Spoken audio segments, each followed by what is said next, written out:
Et voilà, Abderrizker, c'est l'homme qui tire plus vite que son ombre. Et donc le Racing qui joue sur la gauche de votre écran en première mi-temps et qui attaque avec Philippe Piette qui a réalisé un très bon match au milieu de terrain. Ici, 2 reprises, coup sur coup. La deuxième était signée Auckland. Donc le Racing en premier en attaque. Je vous rappelle qu'il s'agit des 2 plus mauvaises défenses du championnat et on se dit qu'on va assister à un festival de buts. Mais je vous rappelle aussi que Majder n'est pas là. Le meneur de jeu du Racing est Dominique Rocheteau, l'attaquant le plus en vue en ce moment du côté du PSG, est blessé au genou. Ici un bon tir de Janol qui était donc au poste de libéraux. Ce soir, Suzic maintenant. Mais enfin on ne peut pas dire que ça aille très très vite du côté du PSG, Gérard Lantier. Je pense qu'on a eu des difficultés à rentrer dans le match et c'était indécis jusqu'au dernier moment. Et puis il y a eu un petit coup dur puisque Toko a été blessé très rapidement. Il a été remplacé par Charbonnier qui était l'auteur du tir que vous venez de voir juste à côté. Mais c'est tout de même le PSG qui domine avec Suzic et ici une tête de Niederbacher juste au-dessus. Enfin, dans l'ensemble, vous n'avez pas vraiment été sollicité dans cette première mi-temps, Patrick Basse. Non, j'ai pas eu tellement d'arrêts à effectuer. C'était un match assez équilibré en première mi-temps. Je pense qu'il y a eu des occasions de chaque côté et malheureusement en deuxième mi-temps, c'est nous qui avons craqué. Ici, c'est l'occasion la plus nette pour le Paris Saint-Germain après une belle accélération de Suzic, mais le coup franc tiré par Jean-Claude Lemou ne donnera pas grand-chose et sans doute l'occasion la plus nette dans cette première mi-temps. Il n'y a pas vraiment cru là. Et c'est finalement Siter ou Keke qui tire à côté. Et Siter donc qui était à l'origine au départ de cette action, qui avait contrôlé le ballon, qui a pu donner quand même en retrait. Donc tout semble possible dans cette rencontre où je vous l'ai dit, ça ne va pas très très vite. Sauf ici, voilà, en fait, oui, vous avez eu une intervention délicate ici sur cette action. La première, c'est difficile de ne pas être trop sollicité tout au long du mi-temps.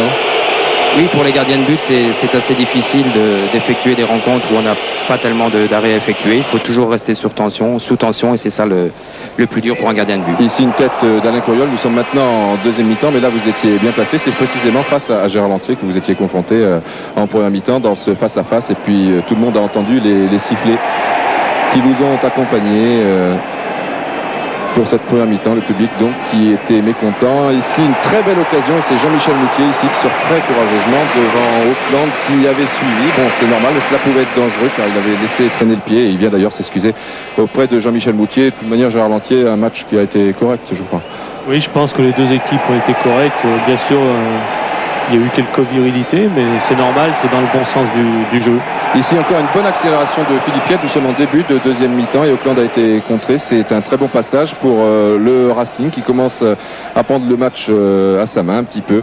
Juste au moment où Safet Suzic fait des siennes. Jean-Claude Lemou, il y a eu un coup sifflé de l'arbitre, mais il était hors jeu. Enfin, je sais pas, vous avez fait une sortie de but ensuite là. Vous pensez qu'il était hors jeu? Non, je ne pense pas qu'il soit hors jeu. Je ne sais pas exactement ce que l'arbitre a sifflé là, mais enfin, toujours été qu'il y a eu un petit coup de 6 mètres par la suite, donc il n'y avait pas de.